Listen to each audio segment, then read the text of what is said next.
প্ৰথমে মই লৈছোঁ কেইটকামান মাংস আৰু ইয়াত দিম মই জলকীয়া গুড়ি অকণমান, গৰম মছলা আৰু জিৰা গুড়ি গোটেইখিনি ইয়াত দি দিছোঁ।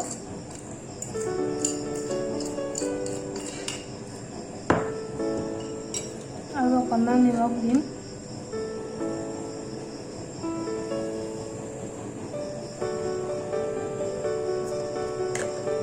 আৰু এইখিনি ভালদৰে মিহলি কৰি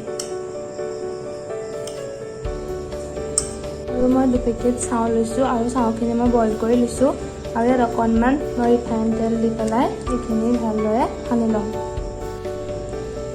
ৰিফাইন তেল অকণমান দিছোঁ মই আৰু এইখিনি ভালদৰে সানি দিম।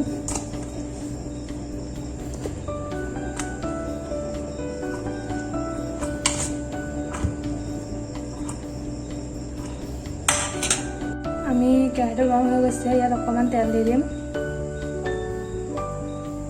ইয়াতে মাংসখিনি ভাজি ল'ম। মানে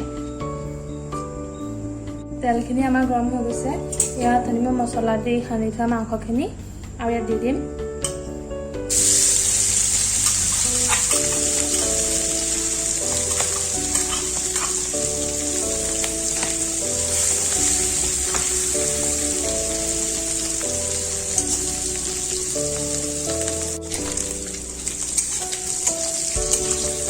অলপ টাইটকৈ ফ্ৰাই কৰিম।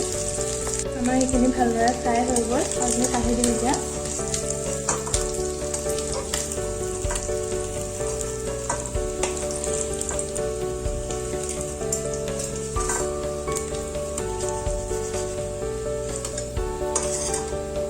এয়া ধুনীয়াকৈ ফ্ৰাই হৈ গৈছে। আলু এটা কাটি লৈছোঁ, ডাঙৰ এটা আলু দি দিম, খাই ভাল লাগে। অকণমান পিঁয়াজ দিম।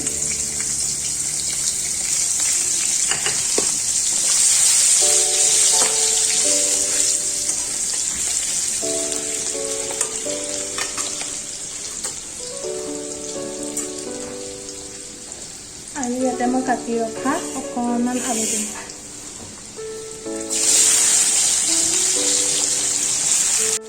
হালধি অকণ দি দিছোঁ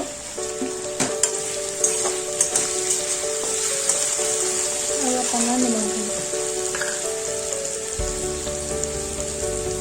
নিমখ অকণ সৰহকৈ দিম কাৰণ চাওমিনখিনিতো মই নিমখ দিয়া নাই। সৰহকৈ দি দিছোঁ। সৰু বিলাহী এটা মই মিহিকৈ কাটি লৈছিলোঁ, সেইটো দি দিছোঁ।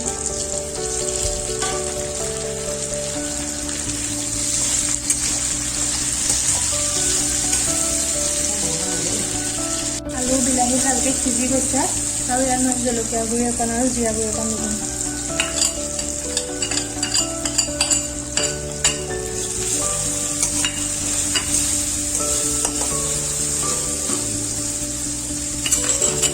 আৰু মই বইল কৰি ৰখা চাওমিনখিনি এতিয়া দি দিম।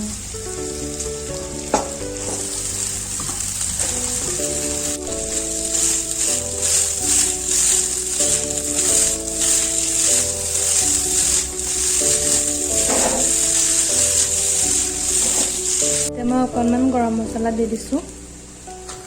যে মই ফ্ৰাই কৰিছিলোঁ মাংসখিনি, সেইখিনি মিহি মিহিকৈ এৰুৱাই লৈছোঁ আৰু ইয়াতে দি পেলাই মই এইখিনি ভালদৰে মিক্স কৰি দিম। সাধাৰণতে ৰেষ্টুৰেণ্টত বহুতো মছলা ইউজ কৰে, চচ ইউজ কৰে, কিন্তু মই ইয়াত একেবাৰে চচ ইউজ কৰা নাইকিয়া আৰু মছলাও খুব কমেই দিছোঁ, মাত্ৰ 2 বিধ মছলা দিছোঁ আৰু খাই কিন্তু ৰেষ্টুৰেণ্টৰ নিচিনাই টেষ্ট লাগে। এতিয়া বনাই চাবচোন।